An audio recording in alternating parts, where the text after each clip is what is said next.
Hello friends, good morning to all of you. दोस्तों, आज है 7 सितंबर 2020, दिन है सोमवार। शुरू करते हैं आज की मॉर्निंग न्यूज। सोशल मीडिया पर अगर आप हमसे कनेक्ट होना चाहते हैं तो हमारी आईडी है स्टडी विद ज्ञान। आप हमें इंस्टाग्राम, फेसबुक, ट्विटर आदि पर भी फॉलो कर सकते हैं।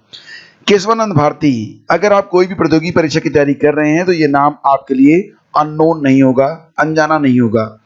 केरल के शंकराचार्य के नाम से मशहूर 79 वर्ष के केशवानंद भारती का भारतीय लोकतंत्र को मजबूती प्रदान करने में जो योगदान है वो न्यायिक इतिहास के पन्नों में सदैव दर्ज रहेगा। संविधान के रक्षक माने जाने वाले केशवानंद भारती मामले 1973 में सुप्रीम कोर्ट का दिया गया निर्णय, ये भारतीय इतिहास की वह तारीख है जिसके बारे में यह कहना अतिशयोक्ति नहीं होगी कि अगर आज हमारा संविधान जीवित है तो सिर्फ इसी वजह से। केशवानंद भारती मामले में सुप्रीम कोर्ट की 13 सदस्यीय संविधान पीठ ने बहुमत से 7-6 के आधार पर यह फैसला दिया था कि किसी भी स्थिति में संविधान की जो मूलभूत संरचना है उसमें बदलाव नहीं किया जा सकता। संविधान की मूलभूत संरचना में बदलाव नहीं किया जा सकता और संसद द्वारा परिवर्तित नहीं किया जा सकता। इस निर्णय ने संसद के लिए लक्ष्मण रेखा तय कर दी। एक मायने में सुप्रीम कोर्ट ने यह साफ कर दिया कि सरकार की तानाशाही कोई भी सरकार हो नहीं चलेगी, यानी कि सरकार मनमानी बदलाव नहीं कर सकेगी। इससे न्यायपालिका व संसद में संतुलन बना। आज तक इस मामले को छोड़कर सुप्रीम कोर्ट में 13 सदस्यीय पीठ का गठन नहीं हुआ। इतना ही नहीं, इस मामले ने 68 दिनों तक सबसे लंबी सुनवाई का इतिहास भी रचा।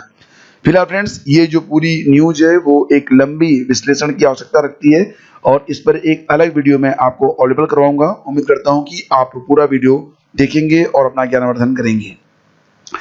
देखिए, रेलवे एनटीपीसी और ग्रुप डी के 8000 से ज्यादा पदों के लिए हुआ था आवेदन और आरआरबी इलाहाबाद ने परीक्षा को लेकर तैयारी शुरू कर दी है। अब 27 लाख से अधिक अभ्यर्थी 1.25 साल से कर रहे थे रेलवे परीक्षा का इंतजार। तो रेलवे की नॉन टेक्निकल पॉपुलर कैटेगरी यानी कि एनटीपीसी और ग्रुप डी के 8000 से ज्यादा पदों के लिए आवेदन करने वाले 27 लाख से ज्यादा अभ्यर्थी 1.25 साल से परीक्षा की तिथि घोषित होने का इंतजार कर रहे थे। अब रेलवे बोर्ड द्वारा 15 दिसंबर से परीक्षा लिए जाने के ऐलान के बाद अभ्यर्थियों ने राहत की सांस ली है। इस बीच आरआरबी इलाहाबाद ने भी परीक्षा कराए जाने को लेकर अपनी तैयारी तेज कर दी है। 15 दिसंबर से होने वाली यह परीक्षा ऑनलाइन ही ली जाएगी। इस वजह से परीक्षा केंद्रों का निर्धारण आरआरबी द्वारा इसी माह कर लिया जाएगा। आपको बता दें कि पिछले वर्ष फरवरी माह में ही रेलवे ने एनटीपीसी लेवल 1 ग्रुप डी और आइसोलेटेड मिनिस्ट्रियल के 1,40,000 पदों पर नियुक्ति के लिए आवेदन मांगा था। इनमें एनटीपीसी के 35,000, ग्रुप डी के 1,03,000 और आइसोलेटेड मिनिस्ट्रियल के 1,600 से ज्यादा पद शामिल थे। देश भर के सभी भर्ती बोर्ड से इन पदों के लिए 1.25 करोड़ से ज्यादा आवेदन आए थे। आरआरबी इलाहाबाद की बात करें तो एनटीपीसी के 4,099 पदों के लिए यहाँ 18 लाख अभ्यर्थियों ने आवेदन भरे हैं। तो अगर आप आरआरबी एनटीपीसी की तैयारी करना चाहते हैं फ्रेंड्स, तो आप हमारे चैनल से जुड़ सकते हैं और इस चैनल पर आपको जितने भी टॉपिक हैं सारे टॉपिक पर वीडियोज और लेक्चर्स अवेलेबल करवाए जाएंगे। तो चलिए आगे बढ़ते हैं और आपको बता दें कि रेलवे की एनटीपीसी और ग्रुप डी की भर्ती परीक्षा कराए जाने को लेकर पिछले कुछ दिनों से सोशल मीडिया के माध्यम से अभ्यर्थी जो थे वो अभियान चला रहे थे। अभ्यर्थियों की मांग थी कि परीक्षा तिथि की जल्द से जल्द घोषणा की जाए और इसके अलावा जो अन्य हैशटैग थे वो काफी काम आए और फिलहाल अब सारी परीक्षाएं नियमित होंगी, इस बात की आप उम्मीद रख सकते हैं। जल्द आ सकता है पीसीएस 2018 का अंतिम परिणाम भी। उत्तर प्रदेश लोक सेवा आयोग पीसीएस 2018 का अंतिम चयन परिणाम जल्द जारी करने जा रहा है। परिणाम अगले सप्ताह आने की उम्मीद है और पीसीएस 2018 का इंटरव्यू 25 अगस्त को पूरा हो चुका है। आयोग में अब रिजल्ट को अंतिम रूप दिया जा रहा है। पीसीएस 2019 की जो मुख्य परीक्षा है ये 22 सितंबर से होगी। ऐसे में आयोग का पूरा प्रयास होगा कि पीसीएस 2018 का अंतिम चयन परिणाम किसी भी सूरत में 22 सितंबर से पहले जारी कर दिया जाए। आयोग इसी दिशा में तेजी से आगे बढ़ रहा है और नेशनल टेस्टिंग एजेंसी जेईई के बाद अब नेट के लिए भी तैयार है। कुल 3,843 केंद्रों पर 15,97,000 छात्र बैठेंगे मेडिकल प्रवेश परीक्षा में। तो जैसा कि आप जानते हैं कि देश भर में इंजीनियरिंग प्रवेश परीक्षा जेईई मेन सफलतापूर्वक पूरा कराने के बाद परीक्षा आयोजित कराने वाली संस्थान नेशनल टेस्टिंग एजेंसी ने मेडिकल प्रवेश परीक्षा नीट के सफल आयोजन के लिए भी कमर कस लिया है। पूरे देश में 13 सितंबर को नीट का आयोजन होगा और इसमें 15 लाख से ज़्यादा विद्यार्थियों ने पंजीकरण करवाया है। जेई मेन रविवार को पूरी हो गई है। और देखिए एनडीए की परीक्षा हुई, इसमें आधी रही उपस्थिति। तो 102 केंद्रों में 53% ने दी परीक्षा और गणित के सवालों ने थोड़ा उलझाया, लेकिन पेपर ऑल ओवर रहा आसान। यूपीएससी की ओर से रविवार को आयोजित एनडीए 1 और एनडीए 2 की परीक्षा में 52.52%, मतलब लगभग आधे अभ्यर्थियों ने जो है परीक्षा दी है। गणित के पेपर में थोड़ी सी दिक्कत हुई, लेकिन जो पेपर था वो पिछले कुछ वर्षों की अपेक्षा इस बार आसान रहा। एनडीए की परीक्षा साल में 2 बार अप्रैल और सितंबर में आयोजित की जाती है, लेकिन लॉकडाउन के कारण इस साल अप्रैल में एनडीए 1 की परीक्षा आयोजित नहीं हुई। सो रविवार को एनडीए 1 और एनडीए 2 दोनों परीक्षाएं एक साथ आयोजित की गई।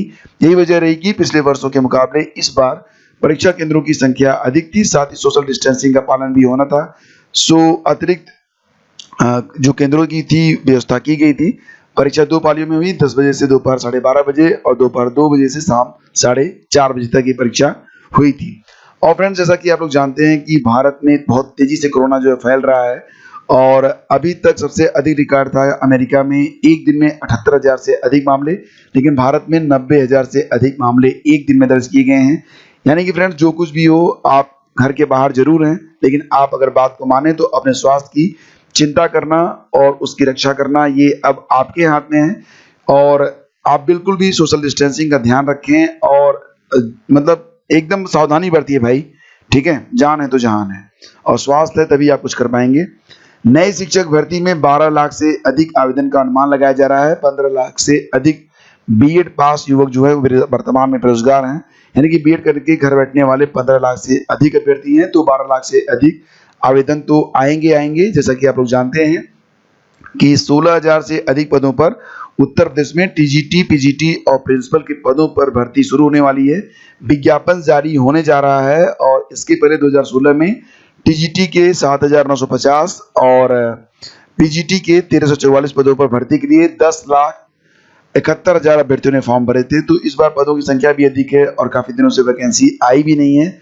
तो मुझे तो लगता है कि 15 लाख भी ये आंकड़ा पहुंच सकता है। और देखिए यहाँ पर तो जो सूचना है उसके मुताबिक टीजीटी में 13,237 इस बार, टीजीटी में 13,237 और पीजीटी में 2,896 रिक्त पदों की सूचना मिल चुकी है। हालांकि ये जो संख्या है वो अभी घट बढ़ सकती है। चयन बोर्ड ने इन पदों पर भर्ती की तैयारी लगभग पूरी कर ली है। ऑनलाइन आवेदन के लिए सॉफ्टवेयर बनवाने के साथ ही उसकी सिक्योरिटी ऑडिट भी कराई जा चुकी है। वैसे तो ये विज्ञापन इसी महीने निकलना था, लेकिन एक तदर्थ जो शिक्षक होते हैं, जब शिक्षकों की कमी होती है तो जो शिक्षक मैनेजमेंट के द्वारा रखे जाते हैं विद्यालयों में उन्हें कहते हैं तदर्थ शिक्षक।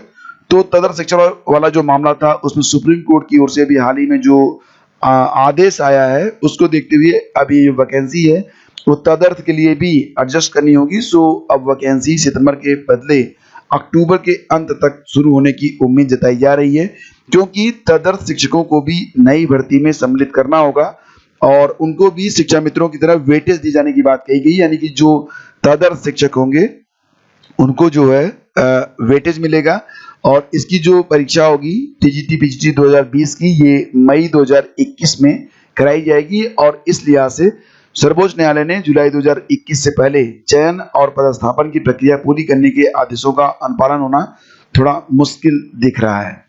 और इसी के साथ स्थगित परीक्षा जल्द कराने, नई भर्ती का विज्ञापन व रुका रिजल्ट जारी करने की मांग को लेकर प्रतियोगी सोमवार को यानी कि आज माध्यमिक शिक्षा सेवा चयन बोर्ड कार्यालय का घेराव करेंगे। सोशल मीडिया पर चयन बोर्ड घेरने को चलो प्रयागराज की मुहिम चलाई जा रही है और प्रतियोगी अपनी मांगों को प्रचारित प्रसारित कर रहे हैं। प्रतियोगी छात्र विक्की खान का कहना है कि केंद्र व प्रदेश सरकार बेरोजगारों के खिलाफ उपेक्षापूर्ण नीति अपनाए हैं। योगी सरकार बनने के बाद चयन बोर्ड ने एक भी भर्ती पूरी नहीं की है। तो क्या मांग है, देखिए, माध्यमिक शिक्षा सेवा चयन बोर्ड पर प्रदर्शन करने वाले प्रतियोगियों की कई मांगे हैं। इसमें 2020 का जो विज्ञापन है वो अविलंब जारी करने घोषित करने, टीजीटी 2016 जीव विज्ञान की परीक्षा की जल्द घोषणा, नए विज्ञापन में जीव विज्ञान विषय की स्थिति को स्पष्ट करने और टीजीटी 2011 जीव विज्ञान की लिखित परीक्षा का परिणाम की घोषणा, टीजीटी 2016 कला के इंटरव्यू लेटर की खामियां हैं वो दूर करने और शारीरिक शिक्षा का रिवाइज रिजल्ट अतिशीघ्र घोषित हो। अंग्रेजी प्रवक्ता का बचा हुआ इंटरव्यू जल्द पूरा करने जैसी प्रमुख मांग शामिल है। तो ये थी आज की सारी updates. Thank you so much for watching the full video. पसंद आया तो इसे लाइक और शेयर भी आप कर दीजिएगा। बहुत बहुत धन्यवाद। Have a great day. जय हिंद, जय भारत।